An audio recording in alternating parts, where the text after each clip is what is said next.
Knon 89.3 FM in Dallas and Fort Worth, the voice of the people. Business owners, tell KNON's listeners about your business. You can put your business or event on KNON. KNON currently has space available to run announcements for you. Tell KNON's listeners about your goods, services, nightclub, concert, or event. Help keep the voice of the people on the air while putting your information on the air. KNON's been named the #1 radio station in Dallas by both the Dallas Observer and D Magazine. Put your business with Dallas's #1 station. Call now for more information at 214-828-9500, extension 227, or extension 233. For more information, go to knon.org and click on the Run Spots on KNON page. It's a great way for your business to support community radio while letting more people know about you. Get off my lawn. Watergate! Watergate!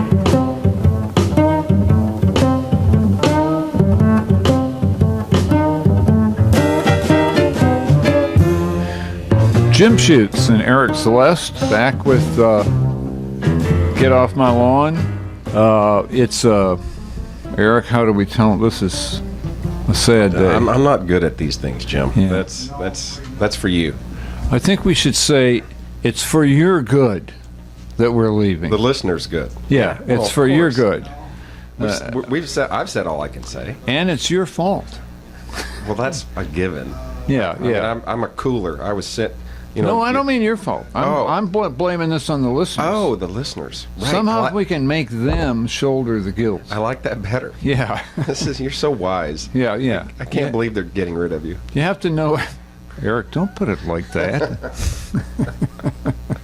I've been gotten rid of before.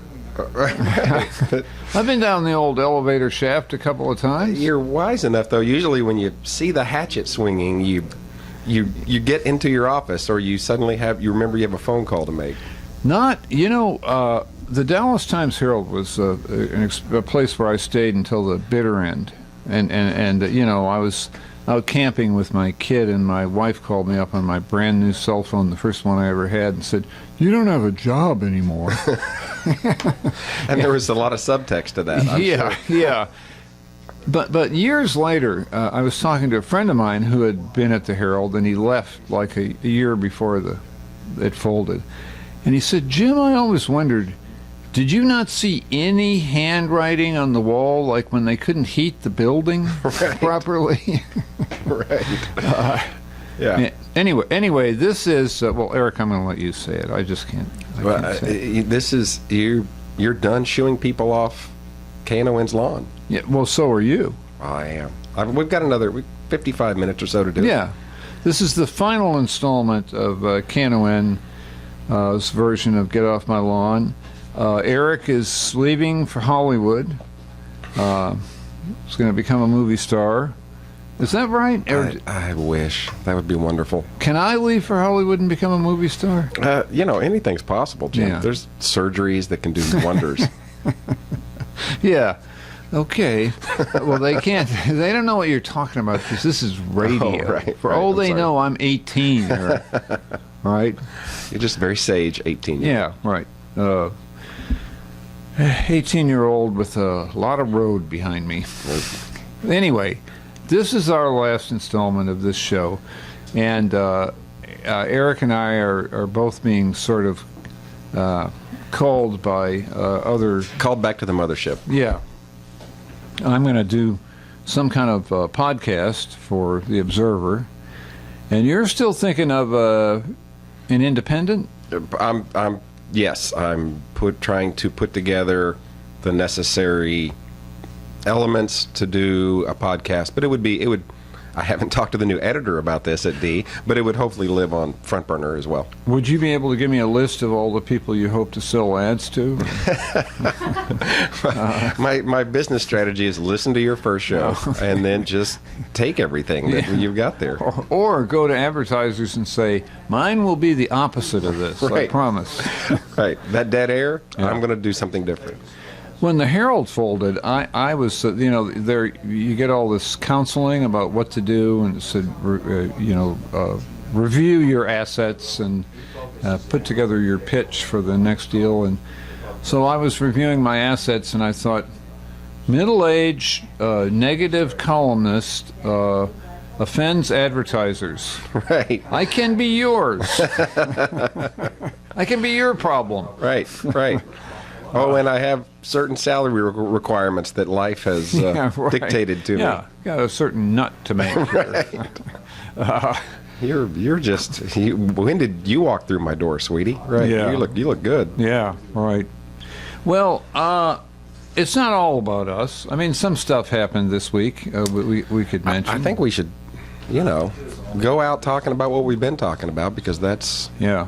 Isn't that what happened this week, or were you thinking big text? That's what big text too. But I was thinking about the Mike Miles deal. Tonnell Hobbs has an interesting story in the paper this morning saying they're going to punish him, but they're not going to fire him. But they haven't decided what punishment to give him. I think from what I hear, the subtext for that is 4-4 split. Right. And the people who wanted to fire him ain't got the votes. Right. So they want to mess him up a little, if that's the best they can get, and then they're going to wait until next November. And this election in District 8, the school board is supposed to have 9 members in Dallas. It's got 8 members because one guy left to go on the city council. And they're split 4-4 on whether or not to fire Dallas Superintendent Mike Miles. And they can't get around that 4-4 split. The election in District 8, which is this big gerrymander that goes from East Dallas to West Dallas to Preston Hollow, is going to be a race between 2 people, one of whom they're both trying to say, oh, it's about us as individuals, it's not about Mike Miles. That's absolutely, I get that. But it's about Mike Miles. Right, at least initially. Yeah, and one of them, if one of them wins, Miguel Celeste, then I think there are 5 votes to keep Miles, and that's the end of it. If the other one, Christy Lara, wins, I think Miles is out. And, and so they got to wait until then, but they're impatient, so the anti-Miles half of the board is saying, well, if we can't fire him now, can we at least hurt him a little? Right. It's like when they used to go to Tony Soprano and say, well, you need to whack this guy. And he'd say, no, I'm not going to let you do that. Yeah. You don't have, by our code, you don't have enough to whack him. Right. And they would sort of, well, what can we do to him? Put him in a wheelchair. Right. That's fine. Blowing through a straw. But we're not going to kill him. I asked some people this week, what do you think Miles's reaction will be? I mean, if you're Mike Miles, do you feel that you deserve some kind of kneecapping at this point? I don't know. I mean, he hasn't acted contrite from everything we've heard, right? Right. So he may be emboldened Yeah. by this. I think it's going to be hard to tell. He has shown that he at least gets what he has to do in terms of, kissing the right rings and playing the public perception game a little bit.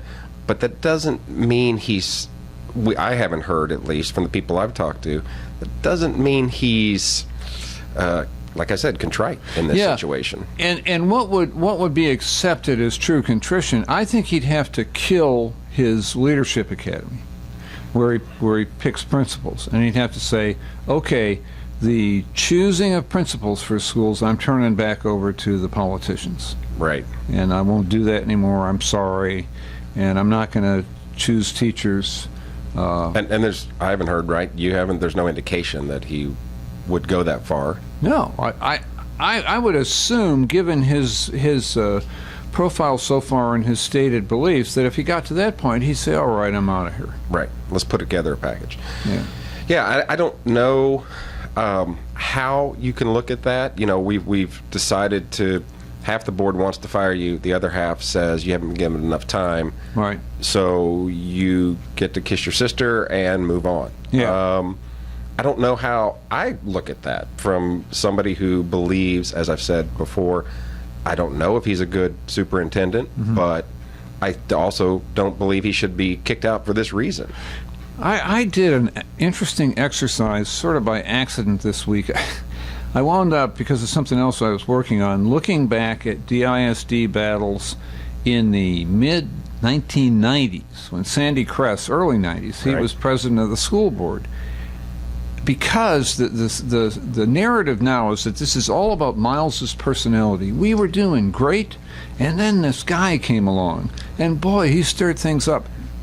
20 years ago, the battle lines were exactly the same, and you were hearing exactly the same stuff about Kress, and for exactly the same reasons. He was a proponent of test-based accountability.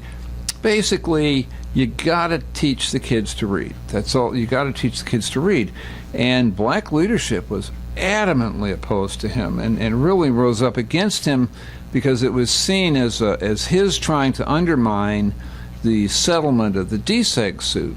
The settlement of the DSEG suit in Dallas was not DSEG. The black plaintiffs, it was called the Black Coalition to Maximize Education, went around their lawyers, Ed Kloutman and Betsy Julian, as I remember.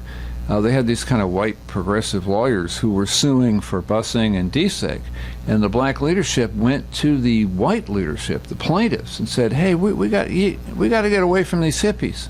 We don't want our kids going to school with white kids, and we don't want them bused." And so they cut a deal for a separate black subdistrict that would be run by under the black trustees elected from those parts of town, and they would have their own administration. Shirley Eisen Newsom became kind of the de facto superintendent of the black subdistrict, and they would pick their own principals and teachers, and that was viewed as an outcome of the lawsuit. And they were going to get extra money for these things called learning centers, and that would have been great had it worked. But the data kept showing that the kids weren't learning to read. And he was a data guy, like some of these folks now who are seen as reformers, who are seen as anti-teacher, who are seen as not... the argument now, and I guess it was the same then, you're saying, is that reform is just a code word for privatization. And white guys telling us what to do. Right. And Kress was a data guy who said, look, these kids can be taught.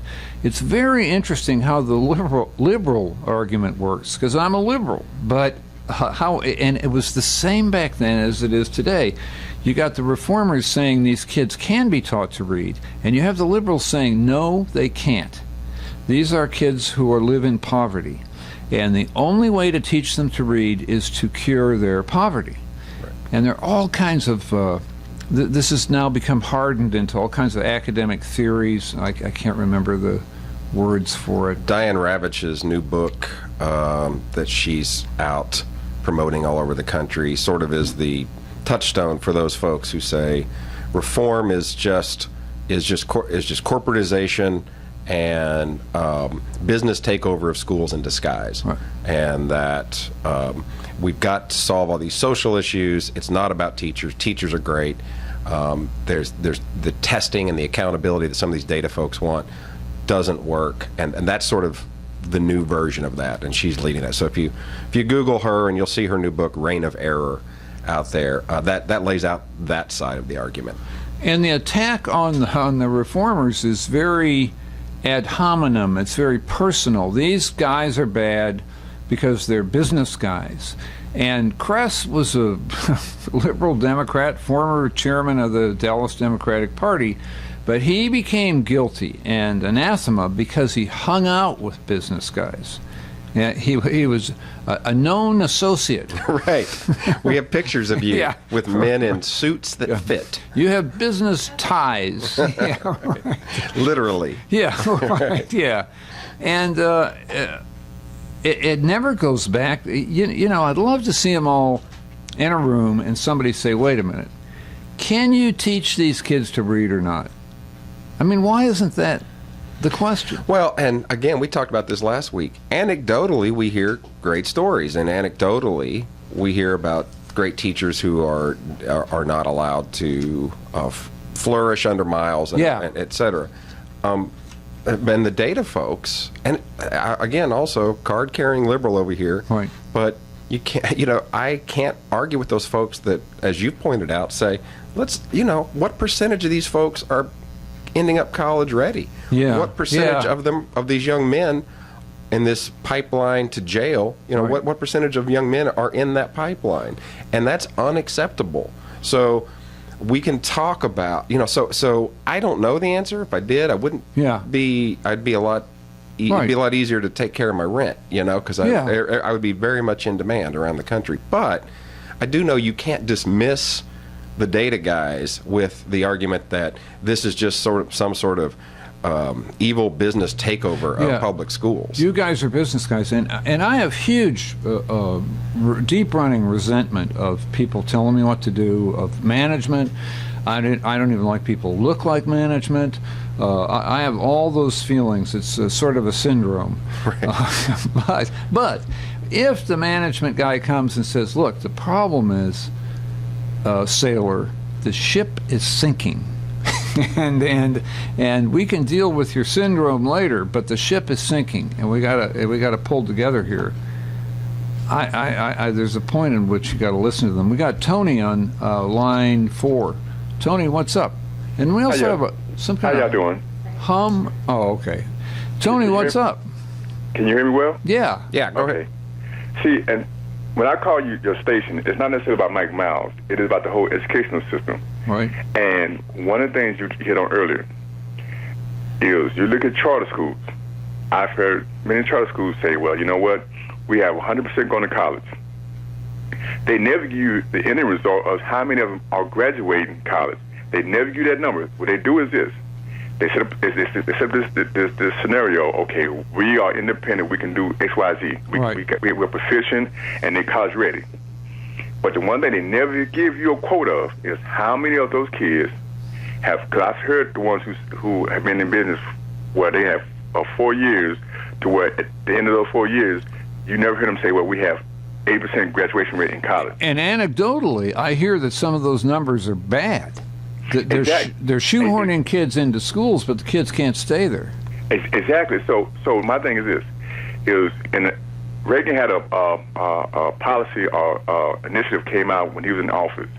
It was about changing the curriculum, not necessarily changing school, but curriculum. And one of the things about changing the curriculum is Republicans tend not to want to change the history books to show the equal weight of Hispanic history, Black history, or Native American history. And so what happened is you had this reform movement that comes up and basically says, okay, we want to reform schools. Yeah. And I heard you say something to Chris. He's a numbers guy. He's the same numbers guy who went down to Austin, who went to Washington, who works for the people who sell testing to schools. So my thing is this. I can give you numbers, like statistics. I can get numbers to read what they want to read. If you guys, I'm talking about you guys as reporters, don't get into the numbers and read the numbers and say, wait a minute, these numbers says this, but let's find out what's behind the numbers. And then you say, well, I want to go by the data. Data could be misled.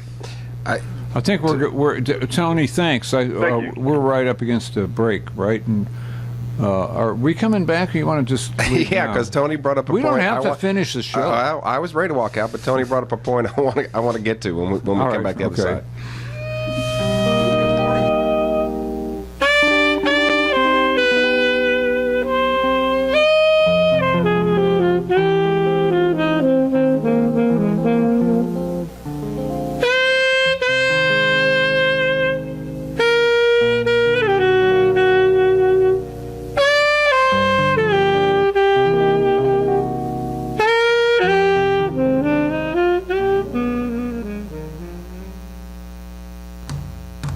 Knon and Beyond Bows and Arrows 5th ever benefit powwow is coming Saturday, October 5th. It's a free admission powwow with raffles, auctions, Indian food, arts and crafts, as well as raffle dances and spot dances. Vendor space is available. The 5th ever Knon benefit powwow takes place at Four Winds Park, located at 5380 East Highway 199 in Springtown, Texas. MC for the powwow will be Knon's own Albert O'Crow and Harold Rogers. All drums and apprentices are welcome. Vendor setup is at noon. Gourd dance starts at 2 p.m. to 4 p.m. A free supper break from 4 p.m. to 5 p.m. and intertribal dancing from 5 p.m. to 9 p.m. For vendor space or more information on the powwow, call 972-835-1590. Once again, 972-835-1590. Come experience a traditional old-style benefit powwow Saturday, October 5th. Business owners, tell KNON's listeners about your business. You can put your business or event on KNON. KNON currently has space available to run announcements for you. Tell KNON's listeners about your goods, services, nightclub, concert, or event. Help keep the voice of the people on the air while putting your information on the air. Put your business with Dallas's #1 station. Call now for more information at 214-828-9500, extension 227, or extension 233. For more information, go to knon.org and click on the Run Spots on KNON page. It's a great way for your business to support community radio while letting more people know about you. Get off my lawn.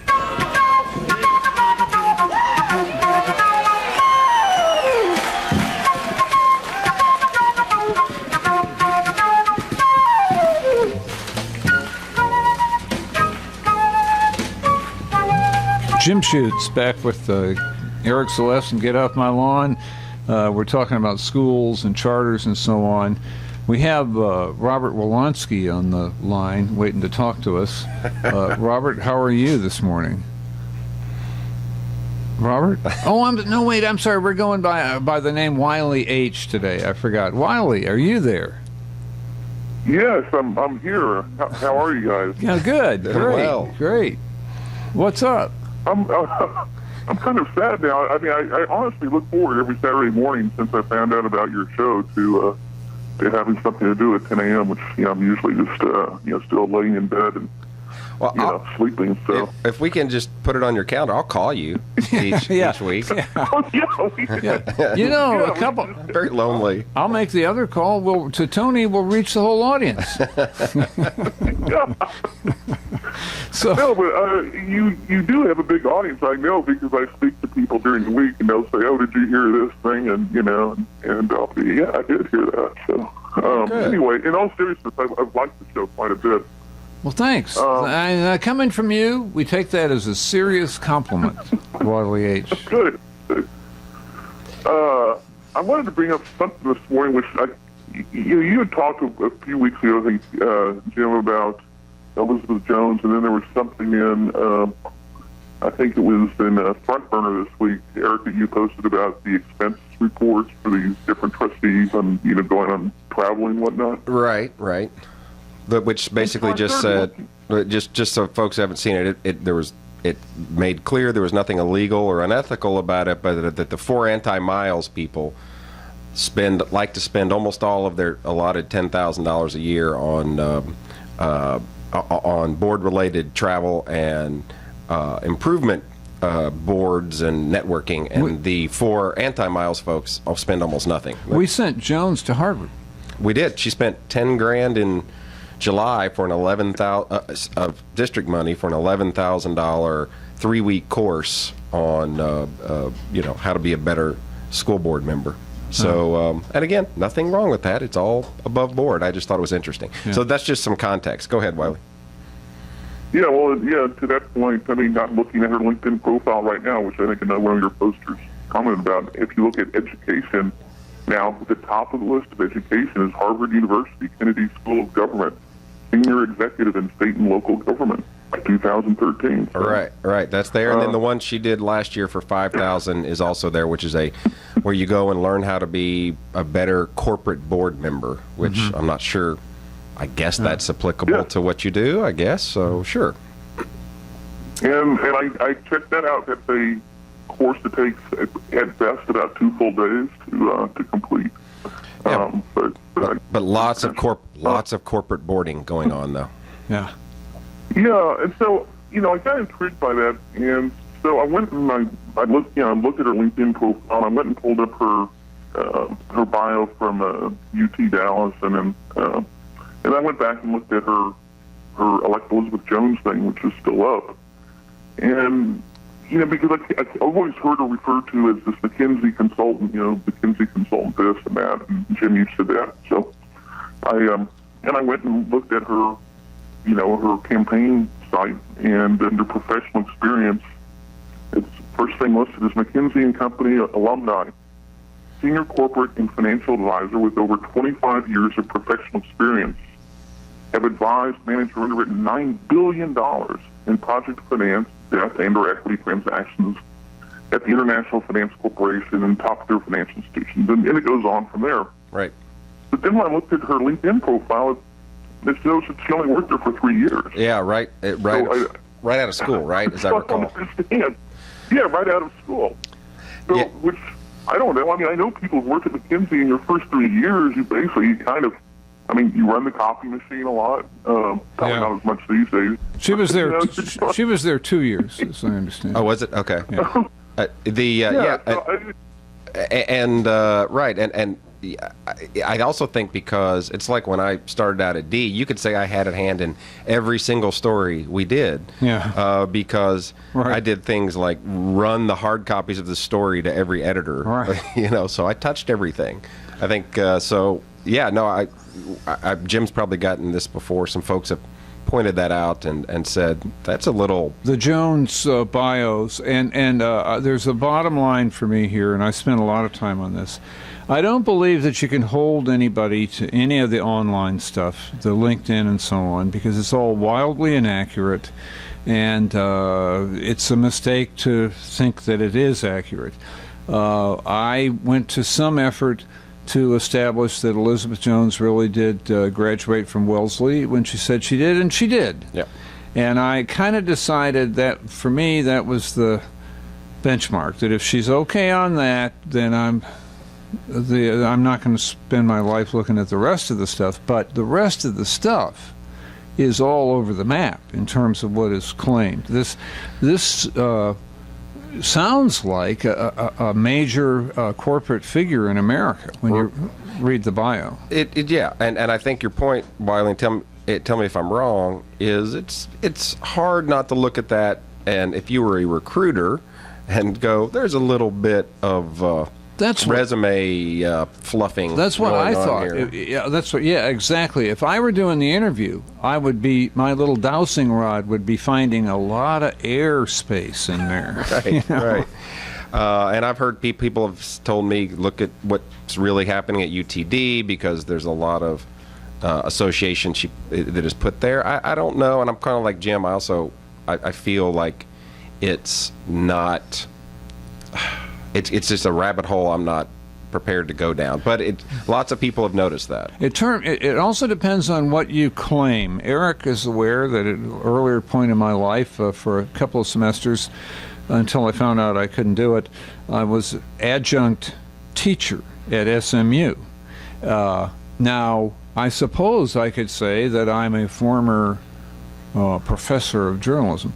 That would be untrue. I took your class as an undergrad. That would be very untrue. Yeah. But you called me professor once, and I did say, don't call me that, okay? When other people are listening. Right. I just then stuck with Jimmy after that. Yeah. But it's all about what you claim, and Jones claims a lot. Was that where you were going with that, Will? Yeah, I'm going there, and I think there's some things which I think are even a bigger stretch, but I won't get into them now. But it seems like there's this double standard. I mean, it's, Miles has to get along well with the board, but, as you pointed out, well, then doesn't the board have to try to get along with Miles, too? I mean, if you're the board and you're a member of the board and you're intentionally being difficult, and, how... Yeah. Like you're trying to be, it seems like there should be, the standard should run both ways, and when there has to run both ways. All over Miles for some some things that seem, Picayune. I've always said the appropriate approach. The board standard is like you're a young man telling his wife, now look, I expect absolute fidelity and obedience from you. I will be bringing girlfriends home sometimes. Right. But that's my deal. That's not your deal. This is the arrangement we have. Yeah. I think you're right. Yeah, like Tony Soprano. Right. I think you're right, and I think just in general, my frustration has been, I don't think I'm talking out of school here. I ran into at a function last night Matthew Haig from the Morning News, and we had a little breaking of the bread, and nice guy, really nice guy, and also a guy who understands that we're all just doing our job here. When I go on rants on Front Burner about something in the Morning News, but we went over some of this stuff, and we just sort of agreed to disagree on my interpretation of some of it. But I think the one thing that I keep coming back to is I just don't understand why that we're not saying, isn't the story here that the board is running off the most qualified people that Mike Miles can find, and then when that is brought into light, they're mad. Miles is trying to be run off. That they're mad because they got outed. That is the fundamental part of the story, and aren't we going to examine that in detail and what that means? It's like Paul Coggins, a former U.S. attorney, saying that they shouldn't have released this public document that they're bound by law to release. They should have broken the law, they should have violated the law, suppressed the document in order to protect the board members from embarrassment and from truth. Anyway. Yeah, that's Wiley H., anything else? No, I think that's about it. I mean, I guess the only other thing is, kind of to your point about the coverage that's been on. It makes you read the Dallas Morning News, and you think, wow, this is a one-time deal. There's this, maverick rogue superintendent that's, he's out of control, but they're not. What you guys are doing is putting this thing in a broader context of. Look at the last.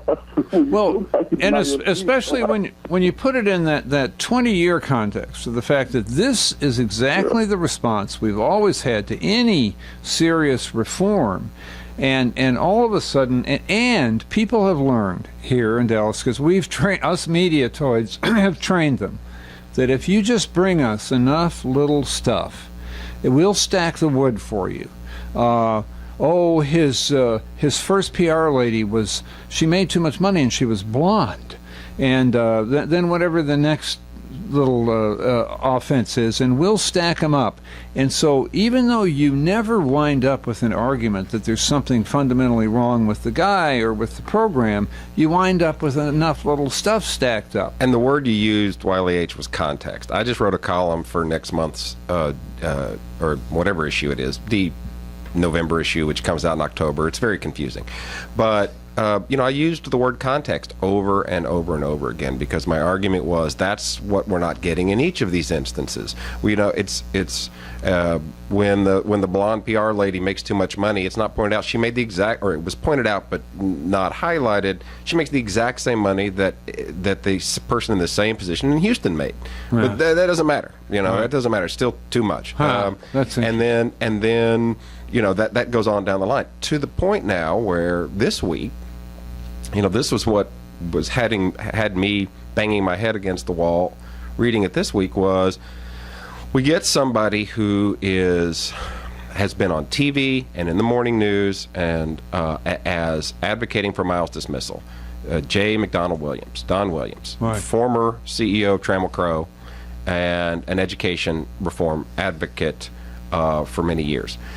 And so that gives him weight to say, this is why I want him out. Not only that, he's got the money to go and fund a report, which is what happened this week. He Three goes out, reports. with three people putting together these reports that basically says, shock of shocks, my take on Miles is supported by these academic people who I, by the way, hand chose because I know their take on these sort of reforms and paid them. And, look at that. That report says exactly what I said it was going to say. In politics, right, at a newspaper, you see a known Republican or Democratic organization puts out a study report, it's ignored, right? Because it's paid for by the people. Yeah. But for some reason, this one there's editorials about it, and we let them write a column, and and I actually had someone call me yesterday who's a graduate student and said, I read that report. I'm a graduate student, and I'm appalled at the lack of rigor that's in there. That's the context you need. You can't just say, this was bought and paid for by the guy who, by the way, and this is the kind of context I don't think we get when we talk about Don Williams these days. He was a BELO board member for a long time, which is why you will search hard and long before you find anything in the morning news critical of anything he's done. I didn't know that. The other thing that he speaks for the business community. He was last CEO of Trammell Crow in 1994. He's an education reformer. He stepped down. His organization, which basically does nothing anymore, is rolled up into UTD, and that's fine. But in January 2010 is when he stepped down as running that day to day. So give me that context. A guy, and by the way, also give me the context that when Mike Miles came to town, Don Williams went to him and said, let me tell you, I can help you. I know what the reform movements are. I can help introduce you to people. Miles, in a stupid move, brushed him off. Who are you? Who are you? Don't know you, don't care. Yeah. That was stupid. And by the way, part of that superintendent's job is to be smart enough to when a rich, powerful guy comes to you and puts his arm around you and says, let me give you a tour, you take the tour. He needed a consigliere to tell him this stuff. But that's the context you need. And that's what frustrates me about this, is we don't get that. Did Lisa LeMaster, what date did she look at this letter that, even though the guy says it reflects my views, we're going to ignore that because Paul Coggins says it might not. It's insane. If I were Don Williams' consigliere, I would have said, Don, the idea of paying for these 3 academic reports to show scientifically that Mike Miles is no good and he must go, great idea, but here's what you do. You need to pay a 4th guy to say that Miles is good, because it looks kind of bad when you pay for it and everybody you hire says exactly what you've been saying for several months. They kind of look like mouthpieces, Don. Right. Yeah. and it drove me nuts. Drove me nuts all week. Yeah. I like that one of those reports, it wasn't even the ones I'm used to looking at, try to at least give them the appearance of being an objective study. But the first one I pulled up, I looked at the executive summary, and like 3 sentences in, I said, I can see where this is going. It was just right. It was just a hacky job, Right. We're going to grade the principal. Here are the grades we give the principal. Well, that's a good hacky column that I could crank out. But do you need to pay someone to write a paper that says, I give Mike Miles a D on reform? Right. Yeah. Oh, roll my eyes. Yeah. Maybe he gave him a C the first go-around, and Don Williams said, I don't know if I can pay for that. I need you to recheck that paper. Yeah, right. It needs to be a D. Okay, I think we got our final break coming up, and we don't have to finish the show now, Eric. We're short timers. We can just go to our cars. We can do whatever we want. See, this is why you can't keep a job, Jim. Oh, it's okay. that attitude. All right. No, okay, we'll be back. We'll be back.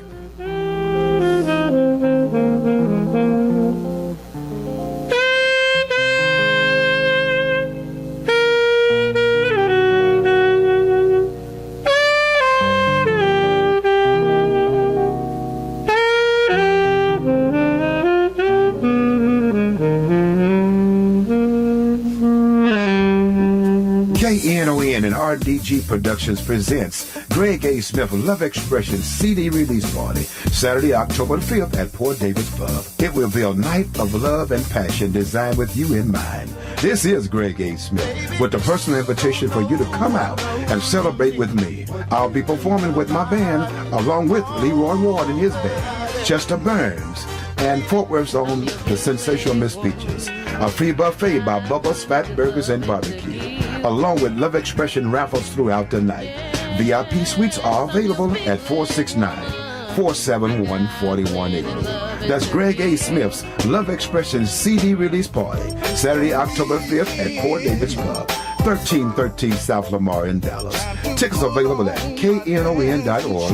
Bill's Records and Elaine's Kitchen in Dallas, Beverly Young Records in Grand Prairie, and Comp Cleaners in Fort Worth. This will be a night for lovers to remember. Sponsored by RDG Productions. This is a KNON benefit concert. If it's time to get rid of your old gas guzzler, the KNON Vehicle Donation Program can help. There's still a market for those old vehicles, and if you donate it, you're helping to support quality programming here on KNON. Just call 877-KNON-AUTO or go online to KNON.org. We'll take care of everything from pickup to tax paperwork. That's 877-KNON-AUTO or online at KNON.org. Get off my lawn. Hey, babes, I'll take one.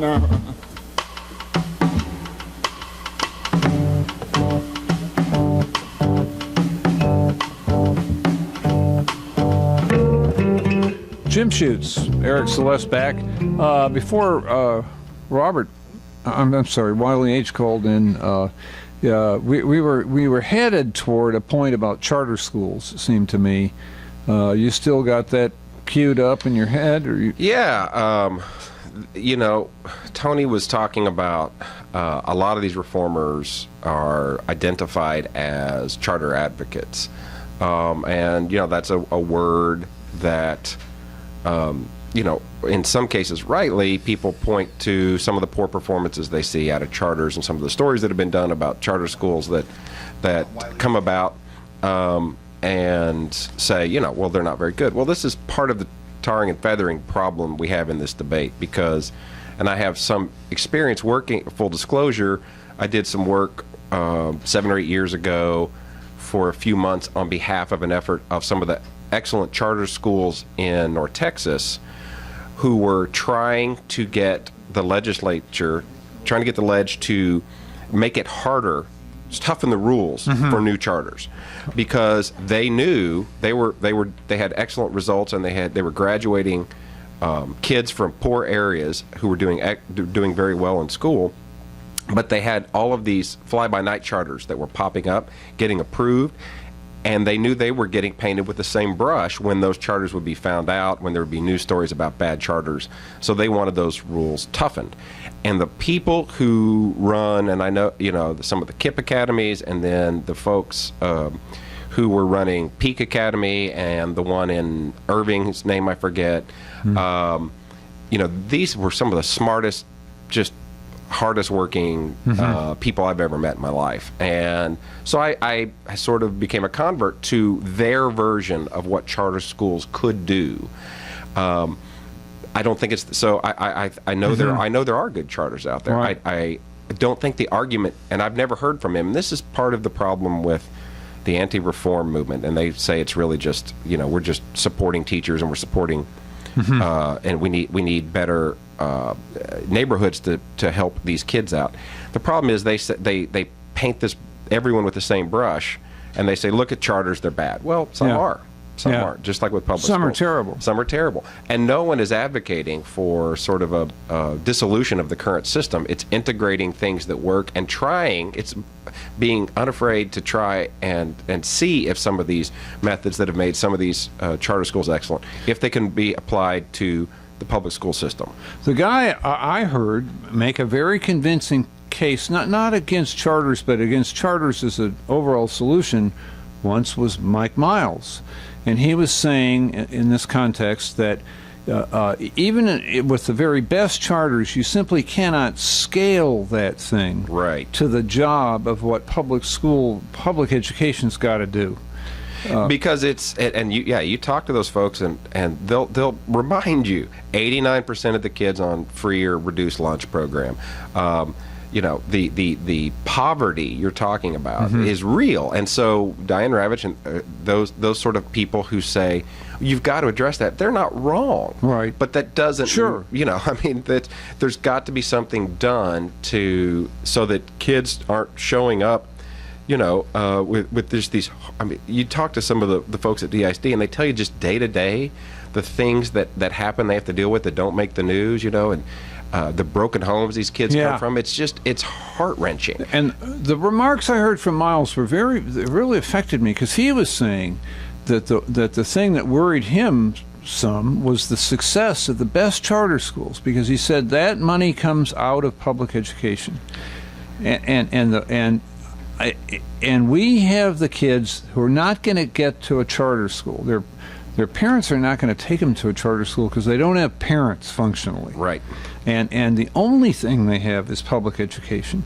And when I heard him make those remarks, it convinced me that his focus and his heart is really on the most needy kids. And he's exactly right, I think. I had this is something that we argued about, Haig and I, last night a little bit. What happens if Miles goes? Is there, and I said, I think there's a withdrawal of those people, withdrawal of those moneyed folks, right, who have said, let's try to help the public education system here, and not just send the money to the private schools where our kids are, or to the charter schools that we that are sort of our little success stories.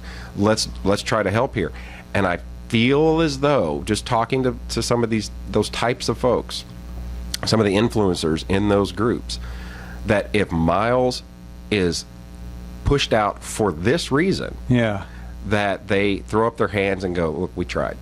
And how could you blame them? They would look at 20 years here and they would say, all right, you can't fix it. You can't fix it from within. There's too many different power struggles. There's too many groups angling for their version of how things should run. And so functionally, we can't put the change in that we think we need to. The roots are too deep, and the moral appeal doesn't work. You can't go to them and say, look, I know you got a comfortable deal here. A lot of you got jobs as principals, and you've been kind of running the show here, but you are sending these children to prison. And we all agree that we have to change that. And that's what I heard Miles saying, I believe, is we should all agree morally that nothing that benefits adults is worth abandoning these children in these numbers. And if Miles gets tossed out, I think, the people you're talking about say, oh, well, I guess the moral appeal didn't work. And again, they're about data, right? When these people who are CEOs, et cetera, and they get those reports on their desk, how much money in, where's it going to, what's my return? And if they're saying we're putting in political capital and real money into these efforts, and we're still getting these crazy results based on all of these power struggles, why am I just going to throw my money down that well? I'll at least put them in places where that data makes me feel like I'm doing some good. And I have the feeling, this is anecdotal, but just from reading around, talking to people, that the younger generation of whatever you call them, people with money and power. People not like us. Are more performance driven than that. They're not going to put stuff into a 501c3 because their dads did. I believe that this generation of folks was raised with an awareness of efficiency and statistical analysis that I wasn't, that other, and they do it in everything from their sports watching to their business. And it's about efficiency, and it's about not about throwing money at problems. They understand that it's not a liberal or conservative problem. It's an efficiency problem. What can I get for the best bang for my buck that produces the best results for these kids? And I do agree with you that it's a sort of post-ideological group that says, tell me what works, and I will fund that because it works, but I will not fund hope. Hope is not a strategy, and that is what Brad Pitt said in that movie, and that is what these people are saying now. I think the new generation of CEOs that you're talking about says. And there's an awareness that you can have a lot of adults sitting around with excellent intentions who are also kind of comfortable sitting around with their intentions, and they have deluded themselves into thinking that their comfort is some kind of political good or social good. When you were at the Times-Herald, it went under. It was a paper that was did not make money. You were on the inside. You wrote a story for D right after that. You became a columnist for D. And that story basically, if I were to summarize, said, look, we can all sit around and talk about how good the journalists were and the great work that we did and how much we meant to the city.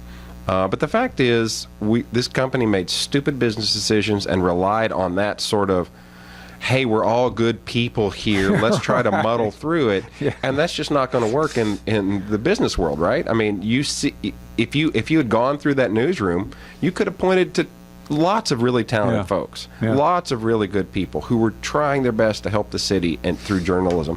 And that didn't matter if the entire system was broken. And that's, I think, the situation here. We can find stories of good, and we should continue to look for those stories, and of good teachers, and of good programs, and of pockets of excellence. But the data is, it's inarguable that major change needs to be implemented. And if Miles, I don't know, and again, I sound crazy, I don't know that Miles is doing it the right way. I don't know that these are exactly the right reforms. I don't know if he's a good superintendent. But to get rid of him for any reason other than he's not moving the needle toward those goals is silly. And is the school district in a position to sit back and say, well, we're not going to get off the dime unless we have the ideal superintendent, the one, the best superintendent? Right. Is DISD, I came across data this week that showed that DISD does way worse than Houston, San Antonio, or Austin at educating black kids. They do way worse than the other three big cities at educating Latino kids, and they do way worse at educating white kids. So what's the high horse here? How does DISD get away with saying, oh my God, you can't ask us to change? Yeah, and you hear teachers, you look at the comment boards, right? You go to the Observer, you go to the Morning News, and we have a big AstroTurf problem with the comment boards. But go ahead. Right. I mean, you get lots of people telling lots of stories that sound really bad on the ground. Right. It sounds like they are not being allowed to teach the way they need to, that good people are being run off. Right. I don't know if that's true. I just know beforehand, in the aggregate, the system was failing, and those anecdotal instances of you've got to continue to let us do it the way we know best. Right. Just doesn't square with the data. Why? So I get that, and it doesn't mean some of that's not true. Yeah. It just means you have to understand, like you said, your cabin may be scrubbed, it may be tight, and your bed may be made perfectly, but if the ship is going under, there are more important problems that the captain has. I bet moments before the Titanic hit the iceberg, there had to be people standing around saying, this guy is a fascist. Oh, turn the ship, sure.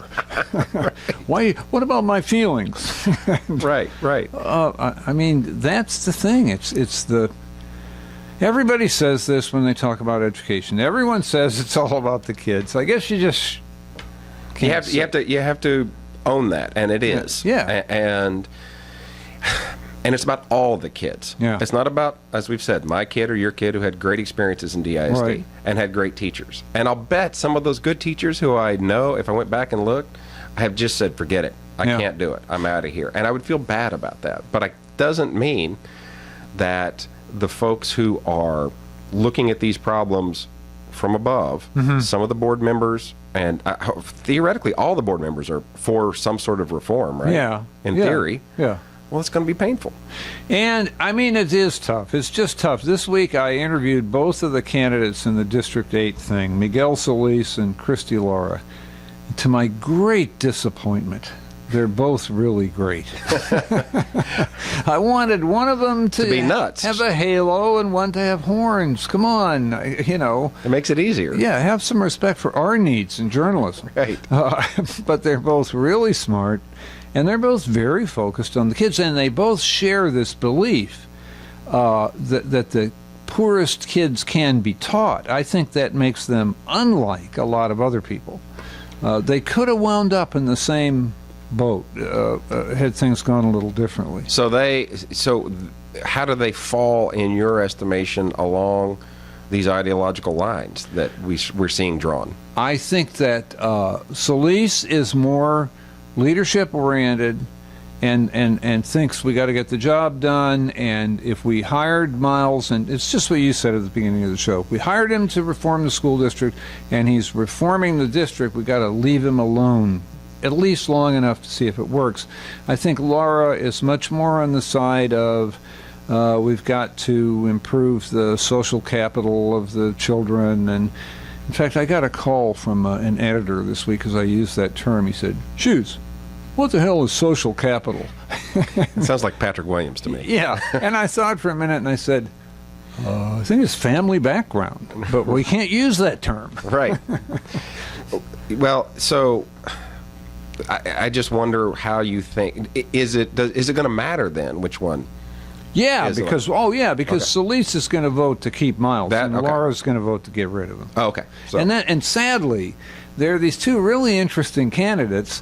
I don't think anybody's going to pay a lot of attention to them personally because the election's going to be about Miles. Right. So. And it should be said, there's no guarantee, as we said, that once this happens, all right, Miles is slapped on the wrist in whatever fashion happens next week. Right.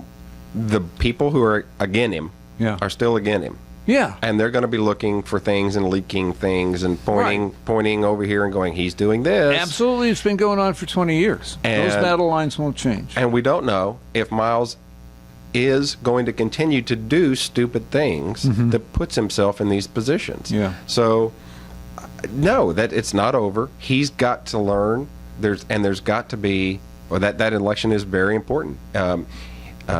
If it gives him the cover to try and do the things he thinks needs to be done, and then if he can do them without stepping on his own toes. Those are big questions. Yeah. My nightmare is always that he'll win the, he'll get the support, he'll do everything right, he'll do everything perfectly, and then I'll wake up one day and Brett Shipp will have a story, Miles not from planet Earth. Right. Revealed as dangerous alien. Right, and it puts, as I've said, it puts us in this weird position where we're sitting here advocating for someone who we don't know if he's any good. Yeah. And it's totally possible that a year from now you wake up and it turns out he was really doing things, his reforms are not working and they're doing things poorly. And a lot of folks are going to point and go, see, but we don't know that yet. That's the point. You have to wait and see. You have to wait and see. What are you going to do on Saturday mornings? I'm calling Wiley H. I got a 10 o'clock call every week. Yeah. I'll be up and Tony right after that. I'll be up at 5, walking around the neighborhood doing favors and chores for old ladies. So, that's me. I used to live near you. I know that's not true. Or indulging in my other hobby of very long naps. That I know is true. I used to take your class. Yeah. Thanks for listening. You can get back on our lawn now. And everybody head to the lawn. Yeah, right. Thanks to KNON for letting us do this for a while. Thank you, KNON, very much. Wonderful radio station that makes a huge difference in Dallas. We'll see you around. Get off my lawn. KNON 89.3 FM in Dallas and Fort Worth, the voice of the people. Business owners, tell KNON's listeners about your business. You can put your business or event on KNON. KNON currently has space available to run announcements for you.